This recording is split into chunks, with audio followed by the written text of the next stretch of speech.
For anything at all to happen in the universe, a force must act.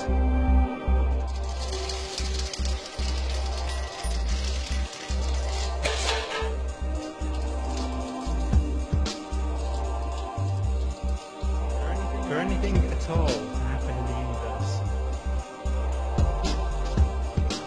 a force must act.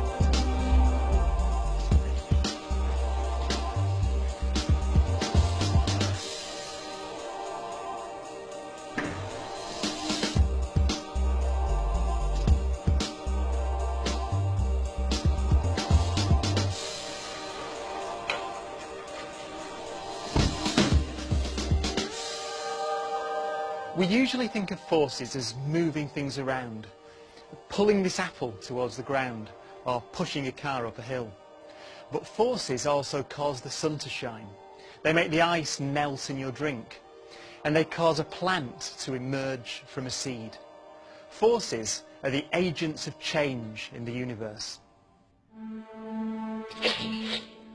To help us understand forces, thousands of scientists around the world have spent billions of pounds to build this machine.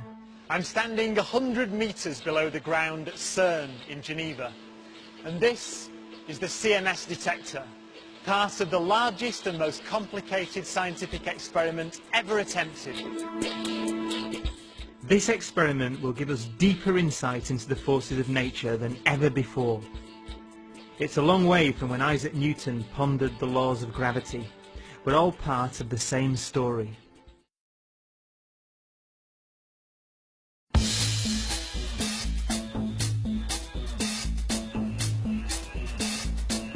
We understand the world today in terms of four forces of nature: the strong and weak nuclear forces, electromagnetism and gravity. Now, gravity is perhaps the most familiar, but in fact it's by far the weakest of the four forces. So weak, in fact, that we can completely ignore its effects when we explore the subatomic world, at least with today's experiments.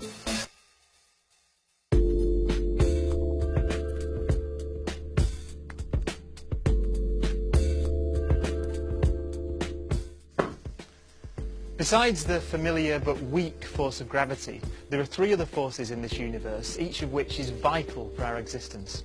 Now, it may not seem obvious, but the force that holds these bubbles together is the same force that allows this flame to burn: electromagnetism. It's the force that allows us to push and pull things, the force that allows us to see everything in the world around us, and the force that allows your TV set to work. Electromagnetism is the force that holds electrons in place around the atomic nucleus and holds the atoms and molecules in place in my body. It also causes electrons to repel each other. So even though the whole planet Earth is pulling the apple down to the ground, the apple stays firmly in my hand because the electrons in its surface are repelled by the electrons in my palm. I've used the word electromagnetism to describe a single force, but electricity and magnetism seem at first sight to be very different phenomena. The magnetism that makes this top levitate seems to have nothing in common with these electrical sparks. The Greeks knew that if you rubbed a piece of amber with fur, it would pick up feathers. They also knew that certain rocks attracted iron, but they had no idea that the two were related.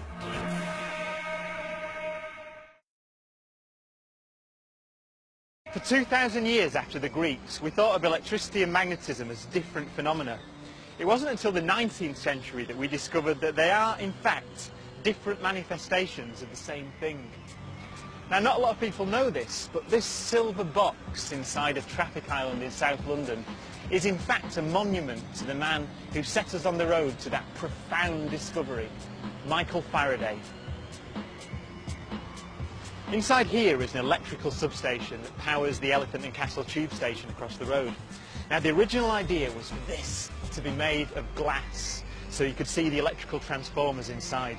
And I think that would have been an even more fitting tribute to the genius that was Michael Faraday, because it's really true to say he was the founding father of the modern electrical world. Well, this is a more obvious monument to Michael Faraday outside the Institution of Engineering and Technology. And in here, they have some of Faraday's original notebooks. In this notebook, in Faraday's own elegant, if rather illegible handwriting, is a reference to his most famous discovery. It's here in the title, Convert Magnetism into Electricity. What Faraday had found is if you take a coil of wire and you move a magnet around inside it, you generate electricity. And it's machines like this that lie at the heart of every power station in the world. Faraday had shown that electricity and magnetism are intimately connected, but they weren't yet unified together into a single mathematical framework.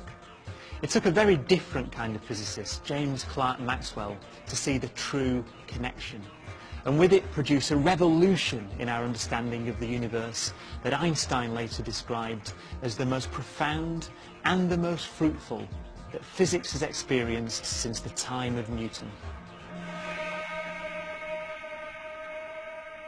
This is the lecture theatre where Maxwell stood and taught electricity and magnetism to his students. I want to show you something about the beauty and predictive power of mathematics in the hands of Maxwell. These are almost Maxwell's equations. They predict everything that was measured by Faraday and his colleagues about electricity and magnetism throughout the 19th century.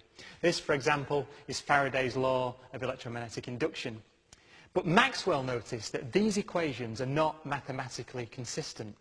He was forced to add an extra term, which is called Maxwell's displacement current. With this extra term, these equations can be recast into this form. These equations are equations for electromagnetic waves, waves of light. So, in one piece of genius, Maxwell had unified the forces of electricity and magnetism and made a profound connection between electromagnetism and light itself. Maxwell's unification of electricity and magnetism is regarded as a great milestone in physics because it was the first time when two disparate pieces of physics, electricity and magnetism, both thought of as separate physical processes, were brought together under a single theory which incorporated the two together, and that's a very important thing in physics, to try and explain as much as you can as simply as possible.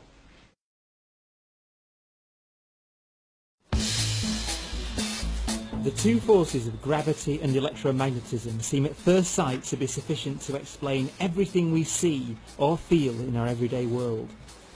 But once we look inside the atom, it is immediately obvious that other forces must be at work in the universe. By the mid-1930s, we knew that atoms are composed of electrons orbiting a nucleus of protons and neutrons. But there's a problem with this model because protons are positively charged. And so when they're close together, the electromagnetic repulsion should blow the nucleus apart. And that's not what happens, of course.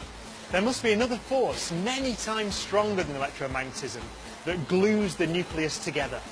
And that force is called the strong force. The strong force is not only responsible for holding the nuclei of atoms together, and without that, every atom in the universe would just spontaneously explode.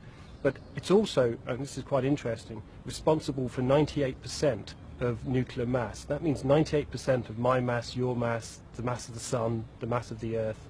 And we don't quite know exactly how the strong force generates that mass. And so we want to study that in more detail. The discovery of the strong force was a giant leap forward in our understanding of nature. But there were still phenomena that we couldn't explain.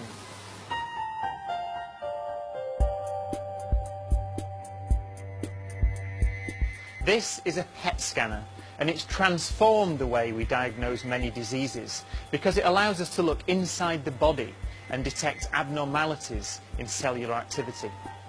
Machines like this were developed as a direct result of advances in particle physics. The P in PET stands for positron, an antimatter electron, identical in every way except it has opposite charge. Positrons or electrons are emitted from the nucleus in radioactive beta decay. And that's a process that baffled physicists throughout the early 1930s.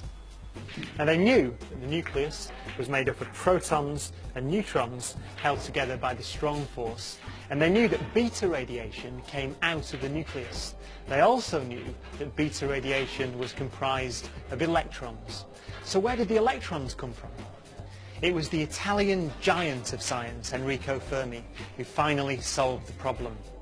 In 1934, he proposed that there's a weak nuclear force that can convert protons into neutrons or neutrons into protons, at the same time emitting electrons or positrons and neutrinos from the nucleus.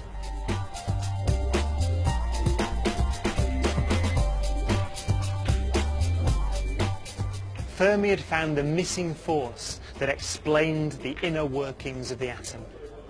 He played a huge role in nuclear physics, and his weak force has played a huge role in us being here. In fact, it's critical that it's so weak because it controls the first stage of the sun's fusion cycle. Because it's weak, the sun only just keeps alight. It's been burning for 5 billion years already. If the weak force had been any more powerful, the sun would have burnt out before any of us got here.